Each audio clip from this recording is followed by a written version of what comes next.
Thank you so much for tuning in. We are so excited to bring to you today This and That. This is our very first episode, and we are excited to be here. Yes. So we wanted to bring you something very light, something that's very entertaining, inspiring, informative. We want to be relatable, and most importantly, we want to have fun. My name is Shaniqua Vass. Hola, my name is Mercedes. And again, thank you for joining us today. Now, Shaniqua, let's give a little disclaimer. Yes. Okay, let's just put that out there right now. So, even though we are here, like Shaniqua mentioned, to hopefully be educational, inspiring, and also fun, Yeah. we are not experts in a lot of the topics that we are going to be discussing. Okay. I know nothing. This is just, we are going to have conversations among two friends, and you are going to have the ability to preview or to be part of those conversations. You can eavesdrop in on our conversations. That's right. Yeah. We give you permission to do that. So Yeah. welcome. You are welcome to do that. So with that being said, again, we are no experts, and the opinions that we are going to be sharing with you are personal opinions. They are not a reflection of our business. Okay, and with that, also keep in mind that our opinions may change. Yeah. Because as people, we change, we evolve, we mature, we grow up. So maybe an opinion that we had 2-3 weeks ago today may have changed a little bit or completely, depending on what knowledge we may have gained throughout that time. Right. So we just wanted to put that out there, guys. Exactly. So we are coming to you with knowledge as a business owner. We co-own Envision Family Services. That is a licensed mental health agency. We are located in Norfolk, Virginia. We are wives. Again, we are friends. We are parents, mothers, Daughters, sisters. So that is our knowledge base that we are lovers too. She didn't want me to say it, but I'm just going to put it out there. Yeah. So that is the knowledge base that we are bringing to you. So with that said, what do you want to discuss today? What is the hot topic that we have been discussing for the past few days? The one thing that is stressing us out. Yeah. Well, I can tell you, I am so stressed about school. The Virtual return learning. of school. Wow, that seems almost like a taboo word.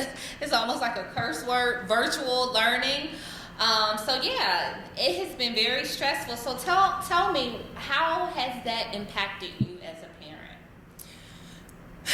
Big time. From March until now, and now learning that we are going virtual, it has been a non-stopping adaptation to all of the changes that keep coming to us, right? Let's take a moment to give thanks to all those educators out there who are working so hard to make sure that virtual learning comes to our homes. And we thank you and we appreciate you. This thing of being a teacher is not easy. We tried it from March until June. It is not easy. So all the respect to you guys. It's not an easy task. So how have I been affected by it? My whole family has been. Yeah. A lot of changes. Deciding what gets done when, especially when the kids have to complete homework and schoolwork at home. Yeah. Right now, the big thing is they're going back to school here in Virginia, or at least in some part of Virginia, 100% virtual. Yeah. So we have to stay home a lot of times. Yeah. When do we get to continue to be businesswomen, to wear those other hats that we are so used to wearing? Being so independent, just going to work. We may not have the freedom to do that. Right. It definitely has changed the way we do things. All sense of normalcy has left, it's gone. So yeah, we do have to really consider, how are we going to go to work? And I know for me, it has been very stressful. I think last night when I listened to a webinar and just going through the whole Schoology platform, I got a little overwhelmed. Yep. Very anxiety driven, and I'm just wondering, more so for my youngest, like, will my baby be able to keep up? Like this, I know we're all learning at the same time, but that virtual, I wonder how much of a barrier will that play? Right.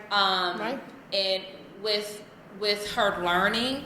And also, I wanted to ask you, how are we know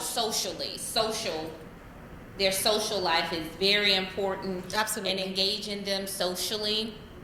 How, with virtual learning, how do you think that's gonna impact that, like that social development that's so crucial and needed? I don't know.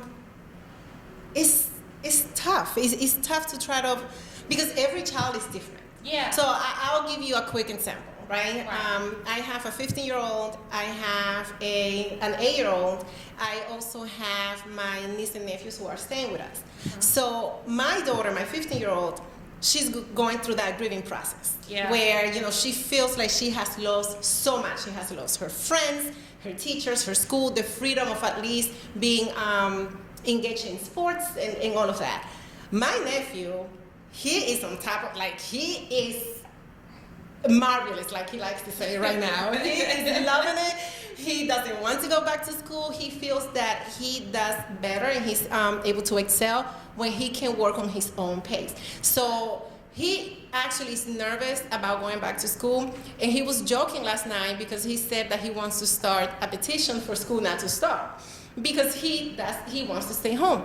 But for most of the children who have lost their friendships and the connection with their school, Right. I think it's difficult, and we really won't be able to see the impact of the social distancing until they go back to school. Once they go back to school, that's when we are going to really see how this whole process, the last whatever months, has affected our children socially. Yeah, I agree. And that social piece is a big thing. And you touched on something very important, which is the grief and loss, the grieving that the children are going through with losing school.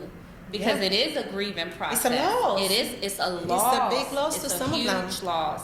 So and to us as well. Absolutely. For us, because we also, again, we have lost the freedom of going back to work, and that's for a lot of adults. They are also going through that process as well. Absolutely. I know we share the same sentiments as many adults across the nation of how do you balance it, and for those who don't have the option of staying home, they have to work, to keep a roof over their children's head, to keep food on the table. They have to work, and they have to make the tough choice of, do I leave my child at home? That's right.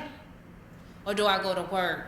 And that is really, really tough. Imagine that the level of stress of not having the options to stay home, and like you said, having to leave the children at home either by themselves or with an older sibling. So now that they are going back to school virtually, how is that going to impact those children in the household who are the ones who may have to help the little ones with their work, but they still have to take care of their own responsibilities? I think it is going to impact them because I think parents, you're going to have some parents out there that's going to make that tough choice of leaving them home, because that's the only choice they have, and no right, wrong, or indifferent, definitely no judgment here. That's just the reality of the situation. And I know even for me, I was saying to my daughter yesterday that, hey, I may have to email your teachers to say, hey, if you step away from the class for a few minutes, it's because, you're helping your younger sister. Right. She could have technical difficulties. That's right. It could be in something that she doesn't understand. Even getting frustrated, or just needing someone there to say it's gonna be okay, or we'll go over this later. Just having someone there, and a lot of children are not going to have that. Exactly. So, and also talking about feeling overwhelmed as a parent. Yeah. Imagine grandparents who are raising their grandchildren. Exactly. So let's say you have a grandparent raising a kindergarten, first, second grade, who may not have the technology, like be technically savvy. Wow. Yeah. That is going to be a bit strain and That's struggle. yes. It's going to be tough. It's going to be tough. I think it's going to be tough on everyone. So I think we just all can just do the best that we can do. That's right. With what we've been given, and we're gonna ride this wave. We're gonna ride this wave. We just have to, like you mentioned, just do the best that we can, and for everyone to remain positive and to understand that we are all in this together. Yeah. As parents, as teachers, as children, we're gonna have to be empathetic and compassionate towards our children, but also to ourselves. Yeah. You know, because it's going to be tough. Please, please, please be forgiving to yourself.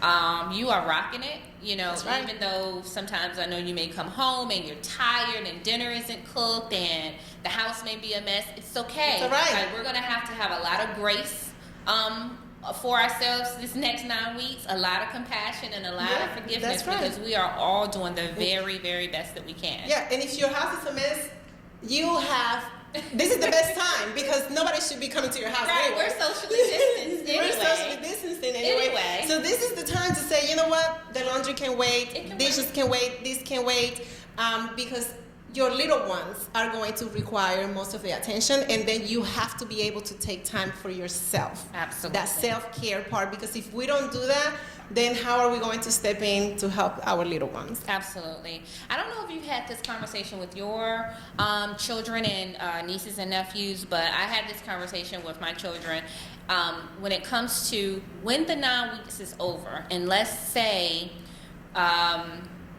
we are transitioned back to school. Let's say they do phase us in the hybrid process. How do you feel about going back to school? And they both surprisingly said, no, I don't think I want to go back to school. Yeah. So yeah, that's right. For some parents, if they have that option of opting out, like, it could really turn into longer than 9 weeks. It could turn into this is just the way now in which the children will be educated, at least for this school year. Yeah, and you know, I'm talking to some educators. It's amazing to see how, looking into the silver lines, right? Like the positive. Let's try to see the positive in this.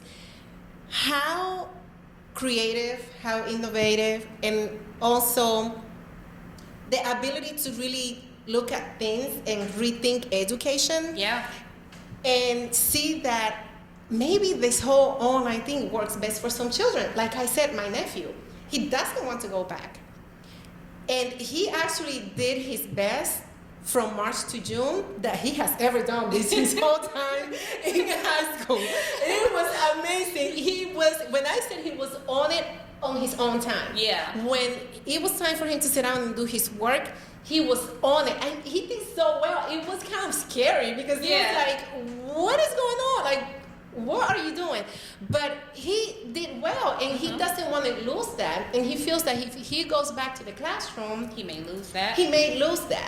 So it's going to be really, really interesting. You know, going back to school now. Chesapeake is saying that we made the children, the little ones, may go back to school within the next few weeks. Yeah. I kind of feel some type of way about it. Look, you're not alone. Okay. In feeling that way. I saw someone posted recently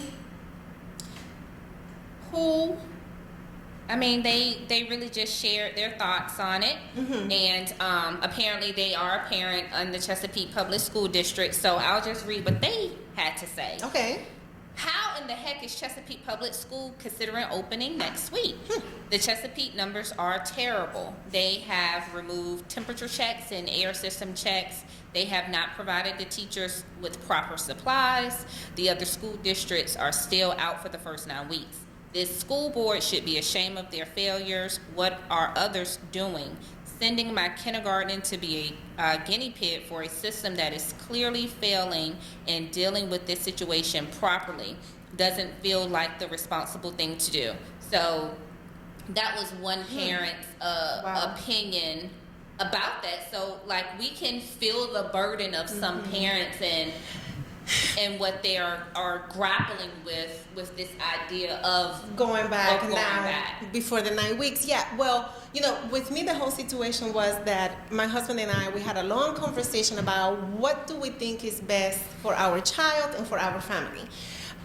We have my mother-in-law and my mom, Yeah. that they are in that group of at risk, Yeah. the at-risk population. So we decided to pull my daughter out of private school because they are going back to school, hoping that if she goes to public school, she won't have to go back to school. Correct.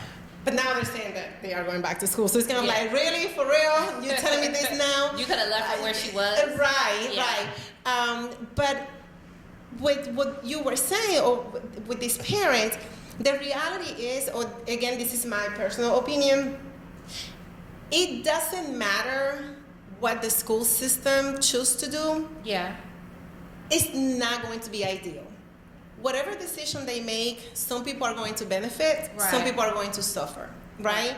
I think it's a tough position to be in to make such a decision because it's kind of like a house divided.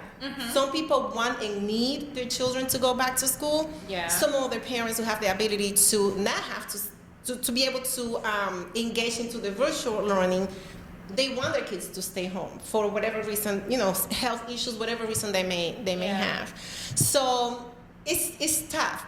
We also have to consider, and these are conversations that we had at the beginning, you and I, about children who school is their Safety net. right? Oh, wow. And Yeah. that's the only place where they feel safe. Yeah. So those children have lost that as well. It's a loss. It's a loss. So a loss. again, it's not.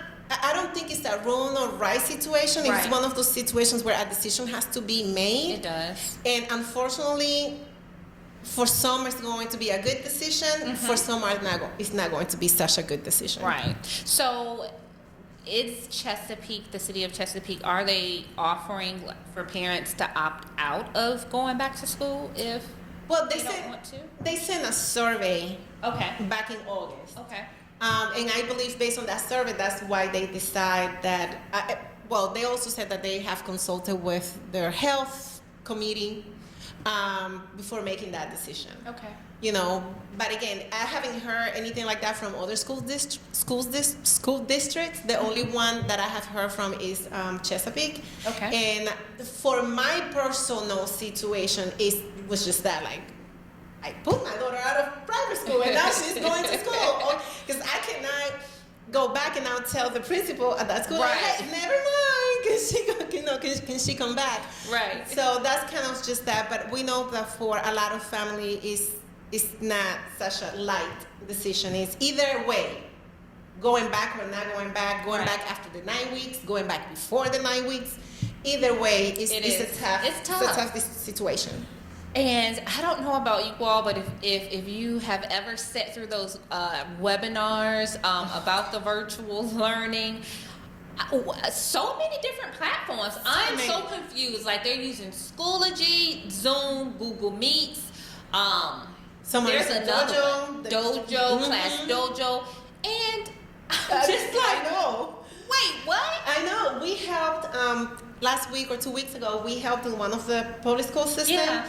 And they were talking about in Norfolk. They talking about this new platform that is coming. It's supposed to eliminate a lot of that, like using so many different ones, and then it's going to be just that one.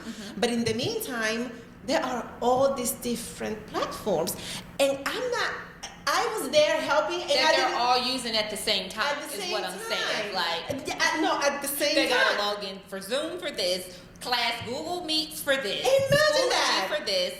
And I was I'm there helping, Yeah. and I'm overwhelmed, just like the parents. I'm like, okay, it's really, they gotta use all of this, and I'm trying to keep up with explaining, because which is another thing. I was there assisting the Spanish-speaking parents. Yeah. So just imagine, you and I are already overwhelmed with all Yeah. of this information coming our way. Yes.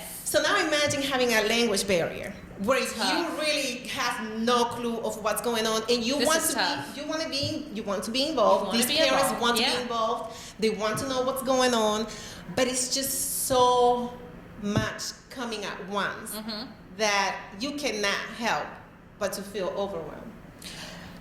Yeah. Mhm. Let's not be defeated, because I know it can feel defeating, Mhm. right? I know Right. this 9 weeks Right. can look as if it's so far away, but you mentioned something earlier that I think is really important, that maybe this is an opportunity for us to reimagine Yeah, right. and Right. re-strategize That's right. things that we do. So the job can still get done. We just have to do it a little bit differently now. And now with that reimagining, the outcomes that we can have with that. So we're just going to strive and do the That's best it. we can. That's it. Now, do you have any suggestions, any tips that you want to share with parents for that kind of like that daily routine with their children at home?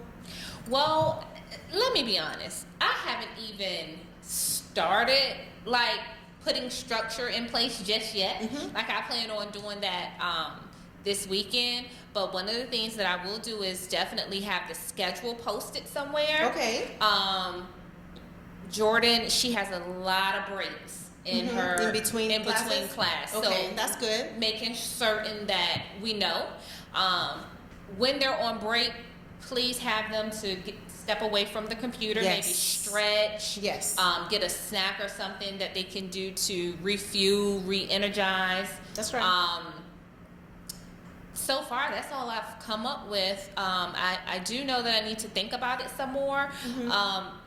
Have them sitting somewhere where they will not be distracted. So perhaps not in front of the TV if you can. Somewhere where they can fully devote their attention, their time and attention to the teacher. That's right.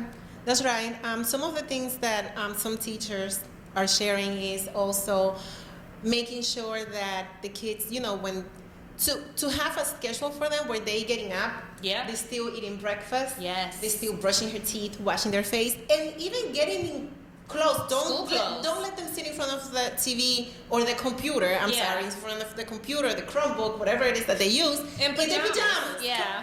Come on, get them, they are going to school. Get them ready and prepared as if they were walking out of the door and getting on the bus. Exactly. Yeah. Exactly. And you know how we are, because I am one that I have an 8-year-old and she claims that she washes her face. Yeah. And I have to be walking out of the door, kind of like doing all of this, like, girl, you didn't wash your face properly. Same thing before your child sits in front of that computer, Chromebook, whatever. Make sure that their faces, their little faces are clean. That they had a good breakfast, that they wearing, you know, clothing and not pajamas, and that they are prepared. That they have their pencils, their notebooks, whatever it is that they need for school. Yes. I just thought about something, girl. What? That school supply list. Remember we were talking about it? What are they asking me for? I don't know, but I feel like you should give me a school supply list. Like, seriously, you're asking me for hand sanitizer, wipes, and I'm like, why? Maybe they want you to make sure that you have it at home, because we still should be practicing good hygiene. Well, I have that at home for sure. But don't ask for it. Okay, or maybe you can put in this in the school supplies list something like, okay, make sure you have these things handy at home, but don't put it as if I have to. I don't have to have it. Like for you, I don't know, girl. You gotta email your school board. I don't know, because I understand that maybe they want us to have it for when we're ready to go back to school. Well, talk to me when they're ready to go back. Yeah, send me that list. Yes, not right now, right? Don't add. Don't add. I'm already pushing it, yo. So we're gonna shift a little bit. That was a good discussion. That was really great. Going back to school. Good job on your first Excel. She's a mess. So another thing that we want to do with this and that is we want to recognize some of our hidden figures. So let me explain to you what hidden figures are. Hidden figures are those precious gems that we have in our community who are just doing the thing, who are taking care of business, who are doing a great job, but they may not receive the recognition that they are due. Right. Now, as we understand, our nurses, our doctors, our frontline workers, they are doing an amazing job. Yes. But they get the accolades that they are just due. So we want to look at those people who may play more of a behind the scene role. So tell us a little bit about who those people may be when we talk about hidden figures that we want to recognize and give you some love and some shout out and thank you for doing what you're doing. That's right. And it can be, the cafeteria people in a hospital. Hidden or figure. the maintenance people in a hospital. Yes. Yes.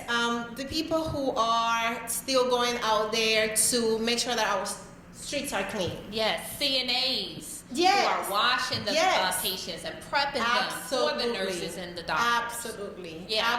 Absolutely. Like you mentioned before, we usually, when we think first responders, we usually think about the doctors and the nurses, and we tend to neglect or to not think about those who are behind them, making sure that they are able to do their jobs. Yeah, and in saying that, the hidden figures does not have an age limit. So if there's a child, if there's a teenager that's out there doing something, that's volunteering, that's doing great work in the community, please, what we want you to do, because we don't have eyes and ears everywhere, but you all can participate and help us with this, and you can email us. Get your pen and paper handy because it's a very long email. Oh gosh. But you can email us a hidden figure that you have discovered or that you know of, and just tell us why, in 300 words or less, why that person is a hidden figure. And so our email address is this, and spelled out AND, that, in the mix, VA @gmail.com. So let me repeat that. This and that, AND, in the mix, MIXVA @gmail.com.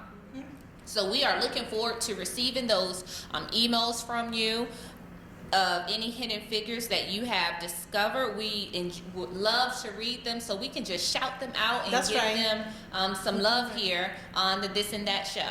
Yeah, and like Shaniqua mentioned before, it can also be a teenager, if you know a grandpa, a grandma, who are just doing such an amazing job raising their grandchildren. They deserve recognition as well. So there's no set criteria, I guess, for who these amazing people can be. No, they're amazing. Okay. Just be amazing. Just be amazing. That's it. Just be amazing. That's the only criteria. That's right. There are some great things happening in the community. One thing that we would like to point out is the drive-up registration event. So, we have a big day, November 3rd. It's election day. And if you are not registered to vote, please come out and register. This is a drive-up contactless registration event. Yep. It would be held at the Mount Portsmouth. That's 900 Portsmouth Boulevard, Portsmouth, Virginia 23704. There will be free food and gifts available to those who register to vote. So we are expecting a great turnout, guys, on this. So please, and there's going to be music, come out. A DJ. Yeah, there's going to be DJs. So you're going to get some shout outs like brr, brr, brr, brr, brr, when you register. Okay, awesome. So it's going to be nice. You may have veggie burgers for those people who may not care. Yeah, tell them about that. Yeah, we know everyone may not eat meat, so there will be vegetarian options for those who do not. Yeah. So yeah. Talking about being inclusive, right? Yeah. See, we're this and that. So yeah, it's still social distancing. You'll still be able to register to vote and be safe. All right. Anything else you want to say about that?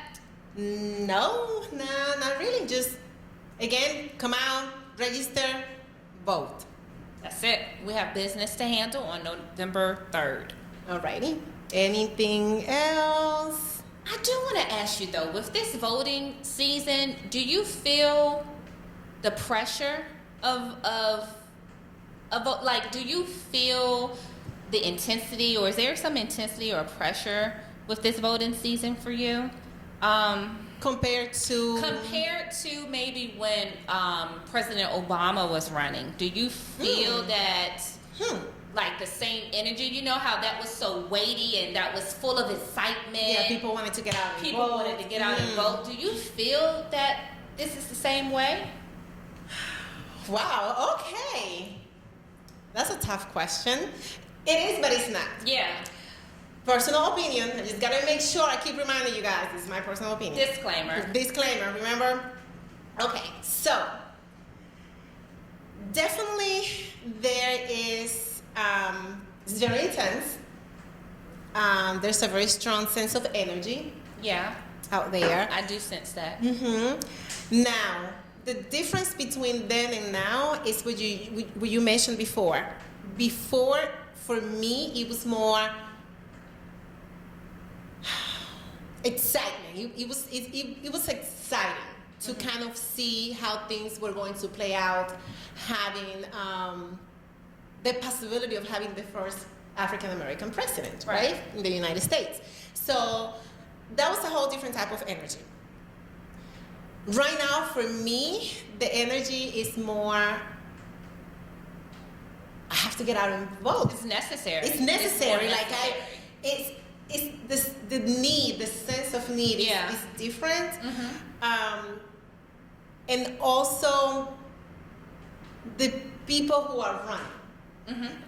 You know, having to really take a look into who aligns more with my own beliefs and my own morals. Who can align best to those things? And it's never perfect. Right. It's never perfect. But I want to say now more than ever, I'm really looking at that. Really not just hearing what they are saying, but trying to do a little more research behind it. Right. Before I can formulate, my decision. So, and I'm just gonna leave it there. Yeah, well, there's nothing else to say. I concur. Good meat make its own gravy. So that's you said it wonderfully. So I think we had a great first episode. We had a great episode. We enjoyed talking with you all. I enjoyed the conversation we had. Yep. Please follow us on Facebook. We are This and That on Facebook, but it's the and sign as you see in the back. Follow us on Facebook, This and That. And until the next time, remember that it doesn't have to be this or that. It can be this and that. Right. Bye.